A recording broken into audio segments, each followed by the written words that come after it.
جس عورت مرد میں یہ چند خامیاں موجود ہوں، وہ آب زمزم سے نہا لے یا وہ ساری زندگی تہجد میں اٹھ کر اللہ سے دعائیں کرے، ساری زندگی روزے رکھے، کوئی نماز نہ قضا کرے، اللہ کی قسم وہ جنت کی خوشبو بھی نہیں دیکھ پائیں گے اگر مرنے سے پہلے انہوں نے توبہ نہیں کی جو گناہ ان کے اندر موجود ہے اور آج جس کے بارے میں بتانے والا ہوں۔ آپ میں اکثر ہمارے آس پاس اکثر ہم مردوں کو اور عورتوں کو دیکھتے ہیں۔ مرد اگر کہیں پہ محفل لگاتے ہیں، کسی حجرے میں، ڈیرے میں، کہیں چوکوں پہ، چوراہوں پہ لڑکے کھڑے ہوتے ہیں تو اکثر کوئی نہ کوئی ایسی بات شروع ہوتی ہے جس میں دوسروں کی برائی اور اپنی بڑائی ہوتی ہے۔ ایک دم بتایا جاتا ہے، یار تمہیں پتہ چلا فلانے کا بیٹا تو اس چیزوں کے اندر مبتلا ہے، فلانے کے بیٹے نے تو یہ کام کر دیا، فلانے کا بیٹا تو لوفر ہے، تو وہ آگے سے کہتا ہے اللہ برباد کرے یار، چھوڑو، اس نے بھی تو ظلم کیا ہے، اس نے بھی تو اپنے وقت میں یہ کام کیا تھا، اسی لیے اس کا بیٹا ایسا ہوا۔ یار تم دعا نہیں دے سکتے، دعا کیوں دیتے ہو؟ تم دعا نہیں دے سکتے تو غیبت کیوں کرتے ہو؟ پھر ایسے ہی گھروں کی عورتوں میں کہیں میت پہ جاتی ہیں، کسی محفلوں میں جاتی ہیں، کسی پارٹیوں میں جاتی ہیں، کہیں پہ عورتیں اکٹھی ہوتی ہیں تو پھر وہ باتیں کرتی ہیں، تمہیں پتہ چلا؟ تو وہ دوسری عورت کہتی ہے کیا؟ کہتی ہے فلانے کی بیٹی بھاگ گئی ہے، آج کل فلانے کی بیٹی دروازے میں کھڑی رہتی ہے، فلانے کی بارے میں تو یہ باتیں پتہ چل رہی ہے، اس کے تو یہ کارنامے، اس کی تو اس کے ساتھ چکر ہے، اس کا تو اس کے ساتھ چکر ہے۔ یہ الفاظ آپ کو اپنے معاشرے کے اندر، ہمیں اپنے معاشرے میں اکثر سننے کو دیکھنے کو ملتی ہیں، اور یہ غیبتیں اور یہ برائیاں چلتی رہتی ہیں۔ اور اس کے چلتے چلتے اگر کوئی انسان ساری زندگی یہی حرکتیں، یہی چیزیں اپنے ساتھ لے کر چل رہا ہو اور اسے موت آ گئی، تو میں اس رب کو گواہ بنا کے بتا رہا ہوں مشکل ہے بخشش ہو جائے۔ اسی لیے اس کو گواہ بنا کے بتا رہا ہوں کہ تاریخ گزر چکی ہے۔ کسی پر تہمت لگانا، الزام لگانا، کسی کے بارے میں وہ باتیں کرنا جس کا کوئی مطلب ہی نہیں بنتا۔ اگر کسی سے پوچھو بھائی آپ مجھے یہ بات جو بتا رہے ہو اس پر آپ کو کوئی پیسے ملتے ہیں تو بولے گا نہیں۔ آپ کو کوئی آپ کے چہرے پر رونق آتی ہے تو بولے گا نہیں، الٹا نحوست ٹپکتی ہے۔ پھر آپ دوسروں کے گھروں کے بارے میں غلط باتیں، غلط چیزیں پھیلانے سے باز کیوں نہیں آتے؟ آپ کو سمجھ کیوں نہیں آ رہی کہ آپ ایک دلدل میں جا رہے ہیں جس کا حشر جہنم کی طرف جا رہا ہے؟ آپ کی سمجھ میں یہ کیوں نہیں آ رہا ہے کہ آپ جس کے بارے میں میرے اور آپ کے نبی نے فرمایا کہ کسی مسلمان کے پیچھے غیبت کرنا یعنی اپنے مرے ہوئے بھائی کا، اپنے لیڈیز سمجھ لے کوئی اپنے مری ہوئی بہن کا گوشت کھا رہی ہے، تو اس کو کیوں سمجھ نہیں آ رہی؟ تمہیں کیا ملنے والا ہے؟ کسی کی بیٹی بھاگ گئی، کسی کی بہن دروازے میں کھڑی ہے، کسی کا یہ نہیں ہے، کسی کا وہ نہیں ہے، اس سے تمہیں کیا ملنے والا ہے؟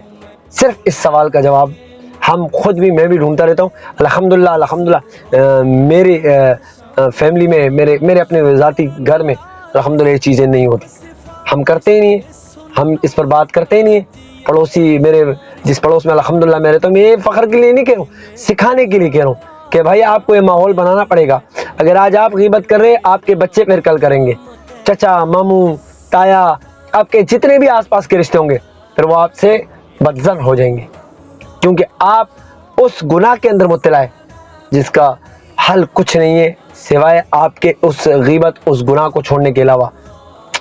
بہت سے لوگ کہتے ہیں کہ یار یہ غیبت نہیں ہے، اس میں یہ برائی موجود ہے۔ وہ بھائی موجود ہے، ٹھیک ہے، آپ جا کے اس کے منہ پہ بول دینا۔ اگر نہیں بول سکتے، نہیں طاقت ہے، آپ کو پتہ ہے پڑھنا ہوگا، لڑائی ہوگی، چیزیں بڑھیں گی، میرے لیے مشکلات کھڑی ہوں گی، تو پھر آپ اس کو رہنے دیں۔ آپ خواہ میں وہ چیزیں نہ کریں جس سے اللہ ناراض ہو، نبی کریم صلی اللہ علیہ وسلم ناراض ہو اور کہے کہ یہ میرا کیسا امتی ہے۔ اور یہ تاریخ گواہ ہے، یہ آج کی کہانی نہیں ہے، یہ آج کا ایک عیب نہیں ہے جو انسان کے اندر ہے، یہ ایک صدیوں سے چلا آ رہا ہے۔ میرے اور آپ کے پیارے نبی کے گھر پر الزام لگایا گیا، اور جنہوں نے الزام لگایا ان کا نام عبداللہ بن ابی تھا، اور نبی کریم صلی اللہ علیہ وسلم کی وہ بیوی جسے شہزادی کہہ سکتے ہیں، یعنی حضرت عائشہ رضی اللہ عنہ پر تہمت لگائی گئی، اور یہ لگائی گئی عبداللہ بن ابی کی طرف سے۔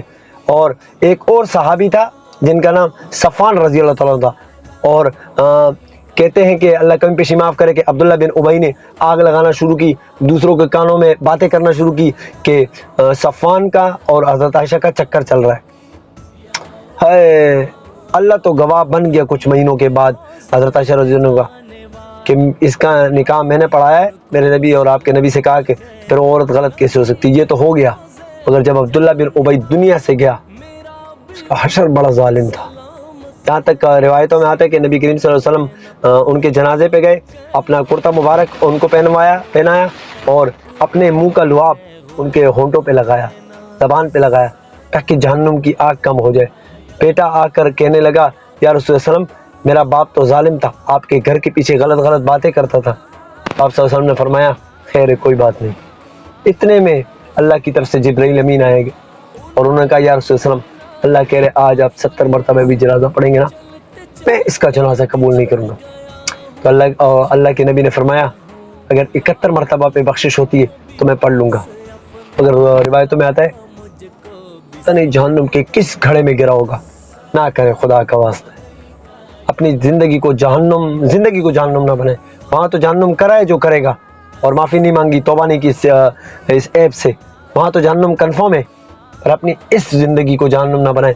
اگر اپنے ساتھ نفس رات کو سوتے ہوئے اپنے نفس کو ٹٹولے تو آپ کو پتہ چلے گا کہ آپ دن میں کیا کرتے ہیں، کتنی غیبتیں، کتنے برائیاں کرتے ہیں۔ اس سے توبہ کریں، اللہ سے معافی مانگے، اور اس ایپ سے اللہ سے کہیں کہ آپ کو نکال دے، ورنہ آپ پھر اپنے دن کے آغاز سے لے کر رات کے سونے تک دیکھیں کہ آپ کتنے بے چین رہتے ہیں، آپ کے پاس کتنی پریشانیاں ایسے چل کر آتی ہے جیسے سمندر میں جھاگ ہوتی ہے۔ خدا را یہ ایپ اگر آپ کے اندر ہے، آپ کے آس پاس کے دوستوں، رشتہ داروں، فیملی میں کسی میں ہے تو آپ غیبت نہ سنیں، اس کو محبت سے سمجھائیں، اسے ڈانٹ کے نہیں، محبت سے سمجھیں کہ بھائی کیا ملتا ہے، اس غیبت سے ملتا کیا ہے، بہت بڑا گناہ ہے جس کو آج انسان کچھ نہیں سمجھتا۔ یہ ایک ایسی بات تھی کہ ہم اس میں سب مبتلا ہیں، تو اللہ سے دعا کریں اللہ پاک ہمیں ان برے کاموں سے بچائے۔ اور باقی ہمیشہ کہتا ہوں، آج بھی کہوں گا، آپ جب بھی دعا کریں فلسطین کے مسلمانوں کو اور ہمیں دعاؤں میں ضرور یاد رکھیے گا۔ السلام علیکم ورحمۃ اللہ۔